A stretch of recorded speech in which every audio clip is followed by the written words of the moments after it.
আমি হিন্দুর ছেলে, বাবা আজও বেঁচে আছে, মায়ের নাম অর্চনা দেবী, আমার মা আজও বেঁচে রয়েছে।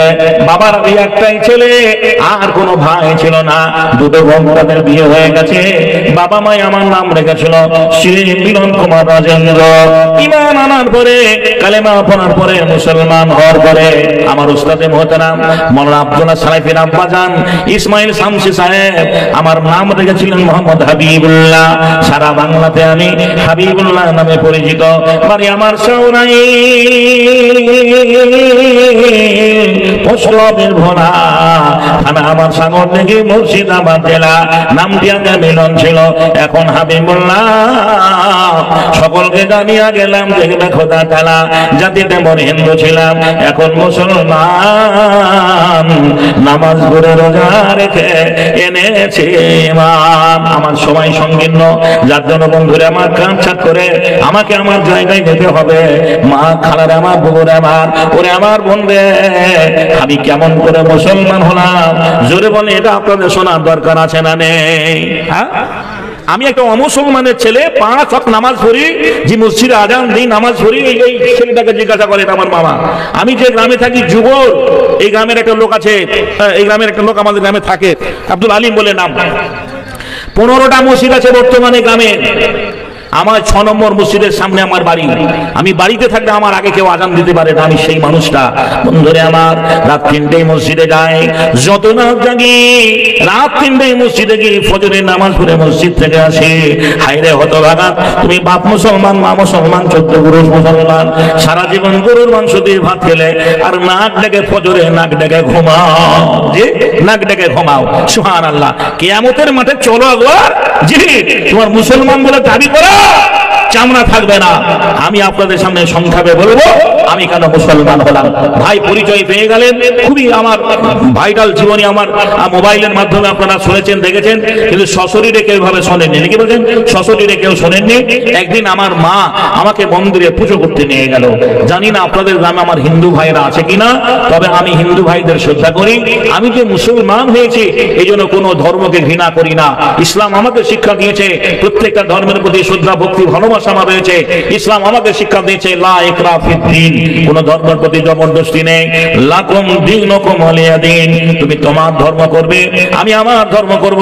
তবে হাকিকাতে যেটা সত্য সেটাই আপনাদের সামনে আমি বলতে বাধ্য হলাম। একদিন আমার মা আমাকে মন্দিরে পুজো করতে নিয়ে গেল। আমি ক্লাস 8-এ পড়াশোনা করি। নতুন জামা কাপড় পরে মন্দিরে গেলাম। আমাদের মসজিদে আল্লাহর মূর্তি নেই, নবীর মূর্তি নেই, ফেরেশতাদের মূর্তি নেই, পয়গম্বরের মূর্তি নেই।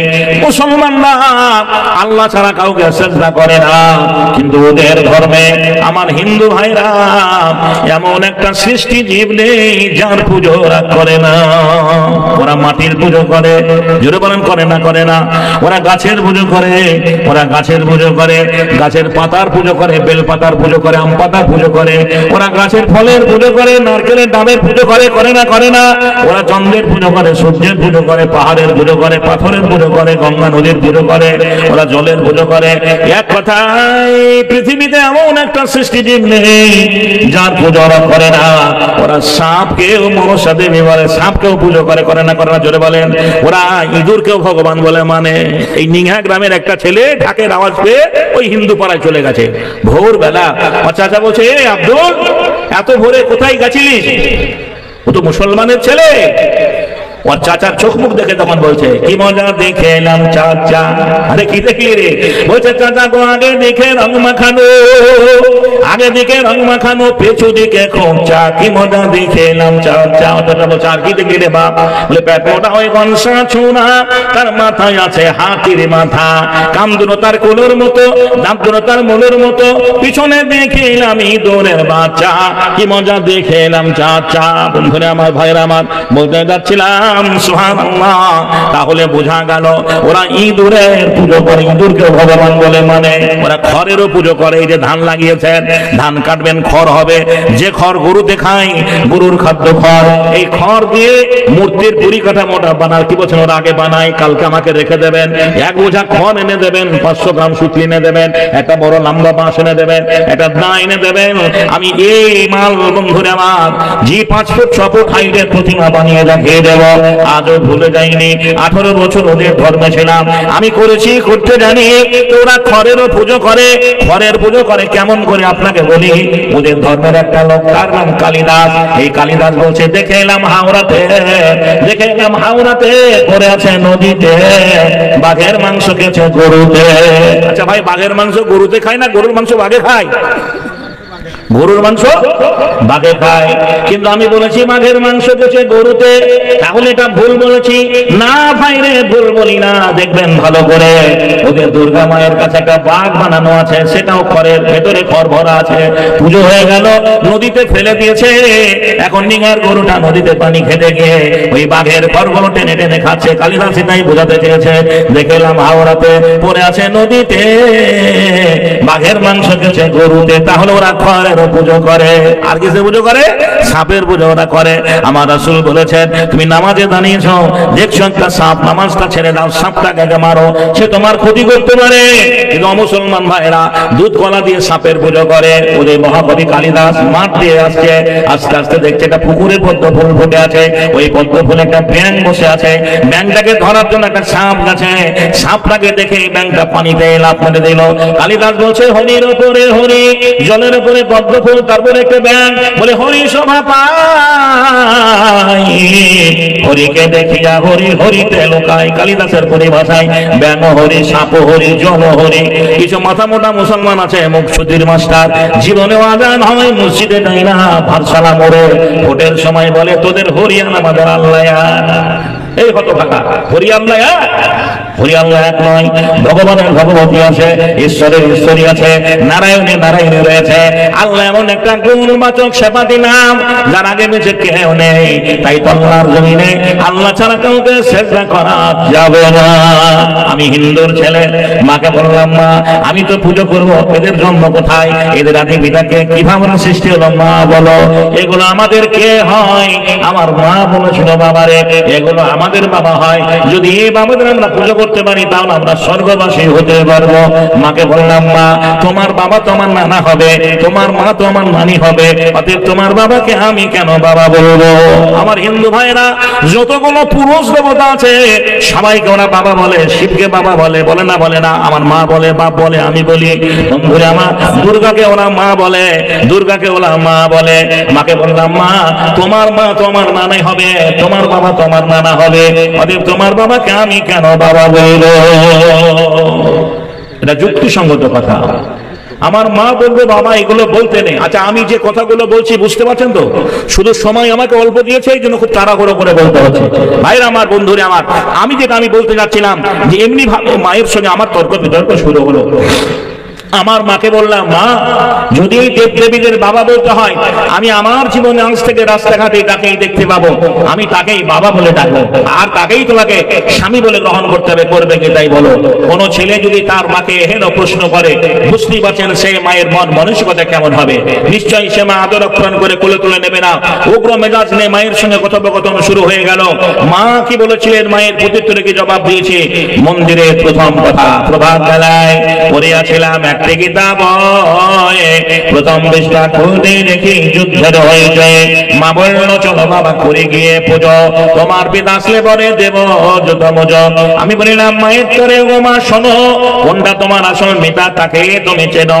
রামকৃষ্ণ, শ্রীকৃষ্ণ, ব্রহ্মা মহেশ্বর, কার কে পিতামহ কে বড় ঈশ্বর?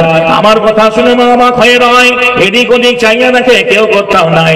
মা বলল, শোনো বাছা, শোনো পুত্রধন, সবারই সবাই পিতা, সবাই ভগবান। আমি বললাম, মায়ের তরে মা তাই যদি হয়, আমার পিতা তোমার স্বামী তোমারও পিতা হয়। মা বলল, আমার তরে ওরে পাগলা ছেলে, ও সব কথা বললে পরে দেব তোরে গেলে। আমি বলিলাম, মায়ের তরে মুসলমান, নামাজ পড়ে রোজা রেখে আনিব ঈমান। নারায়ে তাকবীর। দেখলাম যখন মায়ের সঙ্গে মন্দিরে প্রথম কথোপকথন শুরু হলো, পুরোহিতের কাছে গেলাম, ব্রাহ্মণের কাছে গেলাম। আমাদের মসজিদে ইমাম থাকে, মৌলানা থাকে, ওদের মন্দিরে পুরোহিত পূজারী ব্রাহ্মণকে বললাম, দাদু ঈশ্বরের সন্তান আপনি, আমি ঈশ্বরের সন্তান, ঈশ্বরকে ডাকার সব মানুষের সমান অধিকার আছে। ভাই আল্লাহকে ডাকার সব মানুষের সমান অধিকার আছে না নেই? জোরে বলেন। আজান হয়ে গেল, ইমাম নেই, মৌলানা নেই, লোকটা টোটো চালায়, রিক্সা চালায়, ফেরি করে, হকারি করে, দিন মজুর লেবার কাস্টের মানুষ, পাঁচ ওয়াক্তের নামাজি, যদি ইমাম হয়ে নামাজে দাঁড়ায়, সারা মুসলিম গ্রামের, এই নিগা গ্রামের মুসলমানরা যদি নামাজে দাঁড়ায় তো নামাজ হবে। জোরে বলো হবে না? হবে না। কিন্তু ওদের ধর্মে ব্রাহ্মণ না হলে কাউকে পুজো করতে দেওয়া হবে না, পুরোহিত না হলে পুজো করতে কাউকে দেওয়া হবে না। জি, ওদের মধ্যে এই বর্ণবিভেদ রয়েছে। উনি বললেন তোরা নিচু বর্ণের হিন্দু, এই বইগুলো পড়লে ভস্য হয়ে যাবে, পাপাতে লিপ্ত হবে, তোদের নরক উঠায় হবে না। বন্ধুরা আমার, ভাইরা আমার, আমার ধর্মের কোরআন যে কোনো সম্প্রদায়ের মানুষ, যে কোনো বর্ণের মানুষ কোরআন পড়তে পারে। কোরআনটা শুধু মুসলমানদের জন্য আসেনি, কোরআন হচ্ছে হুদাল লিন-নাস, মানুষকে হেদায়েত দেওয়ার জন্য আল্লাহ রাব্বুল আলামিন পাঠিয়েছেন। এটা আল্লাহ প্রদত্ত কিতাব। অতএব কোরআনের উপরে বন্ধুরা আমার যে কোনো সম্প্রদায়ের মানুষ, যে কোনো বর্ণের মানুষ, যে কোনো ধর্মের মানুষ পড়তে পারে, মুসলমানদের কোনো বাধা থাকবে না। কিন্তু ওদের ধর্মের মানুষেরাই ধর্মশাস্ত্র পড়তে পাবে না। এর থেকে দুঃখ কোন জাতিকে শোনাবো? আমি ব্রাহ্মণের কাছে তর্ক বিতর্ক শুরু হয়ে যাওয়ার পরে আমি আমার মতো বাড়ি চলে এলাম। আমার দাদু বয়স্ক মানুষ, ধর্মশাস্ত্র নিয়ে পড়াশোনা করতেন। আমি ক্লাসের পড়াশোনা করার ফাঁকে ফাঁকে ধর্মীয় চেতনা জাগলো, আমি ধর্মের বই পুস্তকগুলো পড়তে শুরু করলাম। পড়ে যেটা দেখতে পেলাম, ওদের রামায়ণ পড়ে দেখলাম, রামায়ণে গল্প লেখা আছে। রামায়ণে বাল্মীকি মুনি লিখেছেন রাম জন্মাবার বহু পূর্বে রামায়ণ রচনা করা হয়েছে। আচ্ছা, অ্যাক্সিডেন্ট হওয়ার পরে খবরের কাগজে বের হয় না ঘটনা ঘটার পরে হয় না ঘটনার আগে হয়? জুড়ে বলেন। ঘটনা ঘটার পরে একটা অ্যাক্সিডেন্ট হয়ে গেল ভারসালা মোড়ে, তারপরে ছাপানো হয়, সাংবাদিকরা সেখানে গিয়ে যে প্রশ্নকে জবাব নেই সেগুলো ছাপানো হয়। ওদের রামায়ণে লিখেছেন রাম জন্মাবার বহু পূর্বে রামায়ণ রচনা করা হয়েছে।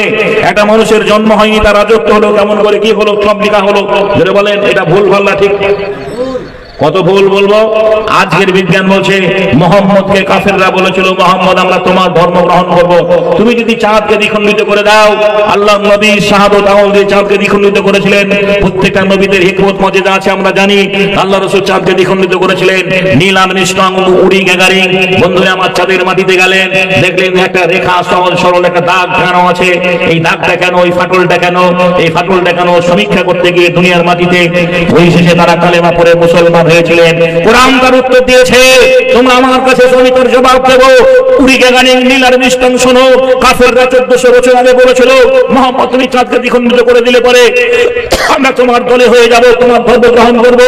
আল্লাহ নবী শাহাদত আঙ্গুল দিয়ে চাঁদকে দ্বিখণ্ডিত করেছিলেন। আজও চাঁদ দ্বিখণ্ডিত আছে। নারায়ে তাকবীর, নারায়ে তাকবীর। আজকের বিজ্ঞান বলছে পৃথিবীর থেকে সূর্য 13 লক্ষ গুণ বড়। যদি বিজ্ঞান বলে পৃথিবীর থেকে সূর্য 13 লক্ষ গুণ বড়, রামের ভাই লক্ষ্মণের অসুখ হলো, অসুখ হওয়ার পরে শয্যাশায়ী হয়ে গেল, বৌদ্ধ কবিরাজরা এলো কি করে লক্ষ্মণকে ভালো করা যায়। শেষ পর্যন্ত তারা বলল বন্ধমনর থেকে একটা বিষণ্ণ করবলির গাছ আনতে হবে। সেটা গাছটা কোথায় আছে বলে সব সমুদ্র 13 নদী পার, নারকেল ডাঙ্গা মধুপুর, কে যাবে গাছটা আনতে বলে পবন পুত্র হনুমান।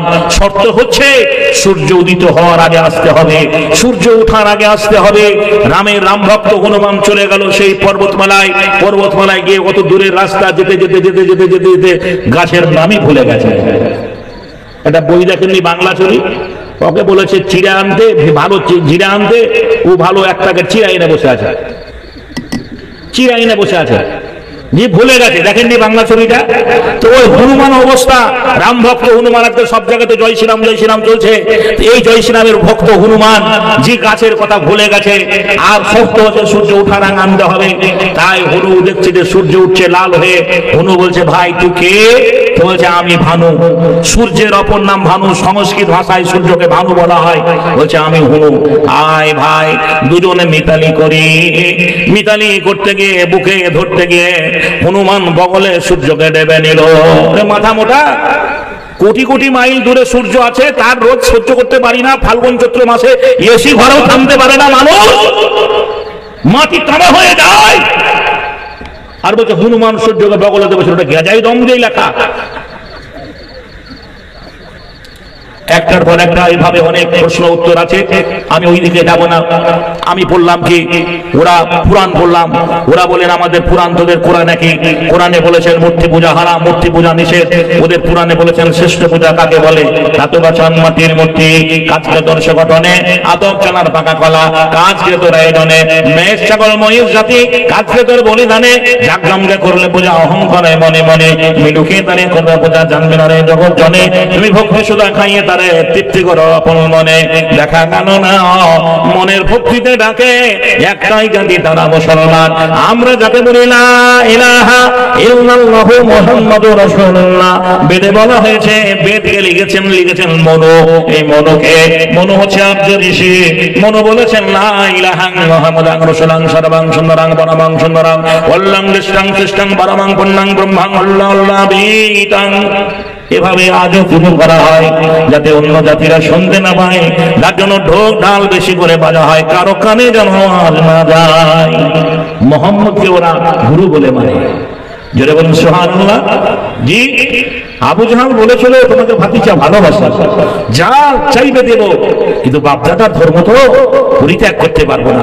অনেক মুসলমানের সঙ্গে কথা বলে দেখেছি, তারা বলেছেন ইসলামের আদর্শ আছে, ইসলাম ধর্ম সঠিক ধর্ম, আমরা আমাদের বাপদাদার ধর্ম পরিত্যাগ করতে পারছি না। এত সভ্য যুগে যে মানুষটা স্বচ্ছ পানি দিয়ে 5 বেলা ওযু করে, যে মানুষটা 5 বেলা ওযু করে, যে মানুষটা প্রতিনিয়ত গোসল করে, তার শরীর পবিত্র, তার শরীর পবিত্র। যে কুম্ভমেলায় বলছে জি 32 বছর ধরে গোসল করিনি, দেখেননি আপনারা? তার শরীর পবিত্র। যে 5 বেলা ওযু করে, 5 বেলা নামাজ পড়ে, প্রতিদিন গোসল করে, তার শরীর পবিত্র না? যে 40 বছর ধরে গোসলই করেনি, তার শরীর পবিত্র? তুমি কেমন লেখাপড়া করেছো তোমার মগজে ঢুকে দাও। সোশ্যাল মিডিয়ায় দেখলাম একটা ন্যাংটা সাধু বলছে 40 বছর ধরে গোসল করেনি, এটাই তার অলৌকিক। আবার একজনের মাথায় ধানের কাজ হয়েছে, দেখেন আপনারা? এই দেখেছেন না? দেখেননি? শুধু শিব ন্যাংট নয়, এবার কুম্ভ মেলাতে দেখলাম জি দুর্গাও ন্যাংট হয়েছে। একটা মহিলা দুর্গার ছবি, একটা মহিলা দেখেছেন না? দেখে না?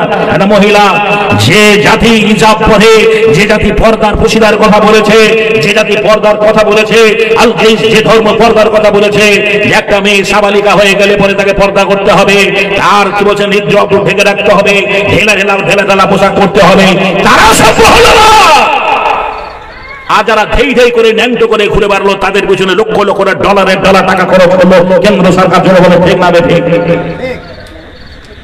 বন্ধুরা আমার, ভাইরা আমার, আমি জেনে শুনে পড়াশোনা করে বক্তৃতা দিই, বাজে কথা বলার জন্য আসেনি। শুধু বাপ মাকে কেউ ছেড়ে আসে না। এভাবে আমার সংগ্রামী জীবন শুরু হলো। আমি ব্রাহ্মণকে গিয়ে বললাম মোহাম্মদের নাম আমাদের ধর্মে আছে কেন বলুন? উনি বলছেন এটা মোহাম্মদ না, এটা মহাদেব। মহাদেব লিখতে গেলে প্রথম অক্ষর ম, আর মোহাম্মদ লিখতে গেলে প্রথম অক্ষর ম। নাকি বলছেন? বলে মোহাম্মদ মক্কাতে ম, মদিনাতে ম, মৌলানাতে ম, মসজিদে ম, মেরাজে ম, যে মোনাজাতে ম, মসজিদ বলছেন মাইয়াতে ম। ঠিকই বলছেন? ইসলাম এমন একটা দিন, আপনার আল্লাহ নবীর সঙ্গে প্রত্যেকটা জায়গার মিল দেখে। যেখানে আল্লাহ নবী জন্মগ্রহণ করেছিলেন মদিনায়, সেটাতে ম, আর মক্কাতেও ম। নাকি বলছেন? মক্কাতেও ম, মুনাজাত করবে তাও ম। যে ইমানদার তাকে বলা হয় মুমিন, যে শরীয়তকে মেনে চলবে তাকে বলা হয় কি? মুমিন। মুমিন লিখতে গেলেও ম। সুবহানাল্লাহ বলেন, সুবহানাল্লাহ বলেন, নারায়ে তাকবীর। আমি আপনাদের সামনে খুব সংক্ষেপে বলেছি, আমার মাথা ঘুরে গেল। দেখা গেল না আমাকে মুসলমান হতে হবে। মনের ভক্তিতে ডাকে একটা জাতি, তারা মুসলমান। এরা মসজিদে ঢোল বাজায় না, ঢাক বাজায় না, এরা মনের ভক্তিতে ডাকে। অতএব সেই দিন আমাকে কবুল করতে হবে। ভাই একটু উচ্চ স্বরে আওয়াজ করে বলা যাবে না হেদায়েতের মালিক কে? আর জোরে বলুন হেদায়েতের মালিক আল্লাহ। আমি করলাম কি জানেন? একদিন স্কুল থেকে বাড়ি ফেরার পথে একটা বয়স্ক মুসলমান তার সামানগুলো রেখে দূরে একটা পুকুরে উনি উজু করছেন। আমার যেখানে মুসলমান লোকটা ওযু করবে, হায় হায় ও মুসলমান আব্দুর রহমান ভাই আমার, তুমি তোমার মায়ের ওযু করা দেখেছ, বাপের ওযু করা দেখেছ, বাড়ির কাছে মসজিদ, জুমার নামাজটা তুমি পড়তে যাও, সুবহানাল্লাহ, রমজানে একটা মাস তারাবি পড়েছ। যদি বলি ভাই ওযুর ফরজ কথা বলো, হায়রে হতভাগা, বয়সটাও কম হলো না, মুসলমানের ছেলে ওযুর ফরজ কথা বলতে পারবে না। আমি একদিন গোসল করছি, আরো 4-5টা ছেলে ছেলে আছে, 4-5টা ছেলে আছে। একটা হাতির বেটাকে বলছে, ভাই তোরা তো গোসল করিস না, গোসলের ফরজ কটা? ছেলেটা বলছে গোসলের ফরজ 3টা। আমার জানার আগ্রহ বেড়ে গেল, ভাই তুই তো মুসলমান, আমাকে বল, আমি তোদের ধর্ম এসেছি, গোসলের ফরজ 3টা কি কি? বলছে তেল, সাবান, গামছা। হাইরে হতভাগা, সারা জীবন গোসল করে, গোসলের ফরজ করা জানার প্রয়োজন মনে করে না। আমি বেদিনের ছেলে, মা খালার আমার, বুকুরে আমার, মুসলমান লোকটা উজু করা দেখলাম, উনি উজু করলেন, আমি তার উজু করা দেখে দেখলাম একটা চাদর বিছিয়ে কিবলার দিকে মুখ করে নামাজে দাঁড়ালো। আমি তার নামাজটা পড়া দেখলাম। নামাজটা আজকে জানি জোহর কাকে বলে, আসর কাকে বলে, মাগরিব কাকে বলে, এশা কাকে বলে, জুমা কাকে বলে, সেদিন আমার জানা ছিল না। ওই লোকটা আসরের 4 রাকাত নামাজ পড়ে সে চলে গেল। আমি আমার মতো বাড়ি চলে এলাম। বাড়ি আসলেই একটু পরে মাগরিবের আজান শুরু হলো। আমাদের মসজিদে যখন আজান হয় দেখবেন আমার হিন্দু মায়েরা বাড়িতে শঙ্খ বাজায়, বাজায় না? বাজায় না? বলে মাহর ওই 2টি ছেলে হিন্দু মুসলমান মন্দিরেতে ঘন্টা বাজে, মসজিদে আজান একটা ভাগে করে, মাটির মূর্তি তৈরি করে ভক্তি ভরে পূজা করে। বলেন ভগবান, মাহর ওই 2টি ছেলে হিন্দু মুসলমান একটা ভাই মাটির মূর্তি তৈরি করে ভগবান বলে পুজো করার একটা ভাগে করে। অতীত রাতে মিনার চুনে আল্লাহু আকবার, আল্লাহু আকবার, অতীত রাতে মিনার চুরে উচ্চ স্বরে আজান করে দয়াল খোদাই ডাকে তারে, বলেন রহমান। মাহর ওই 2টি ছেলে হিন্দু মুসলমান। ভাই গো, মসজিদ আজান শুনতে পেলাম, মন্দিরে পুজো হচ্ছে, হেদায়েতের মালিক আল্লাহ। আমি বেদিনের ছেলে ওইভাবে মাঠে গেলাম, ওযু করার মতো হাত মুখ ধুয়ে বাড়ি এসে দরজা বন্ধ করে আমি নামাজে দাঁড়ালাম। সুবহানাল্লাহ। সেদিন নামাজের নিয়ত জানা ছিল না, সূরা ফাতিহা জানি না, দুরূদ জানি না, কোনো দোয়া জানা নেই। আমি আল্লাহকে সামনে রেখে বলেছিলাম, রব্বুল আলামিন আমার নামাজকে তুমি কবুল করে নিও। আমাদের বাড়িতে কালী, দুর্গা, লক্ষ্মী, সরস্বতী এই ছবিগুলো আছে। আমি ছবিগুলো উল্টে রাখলাম। মুসলমান বন্ধুদের মধ্যে শুনেছি ছবির সামনে নামাজ হবে না।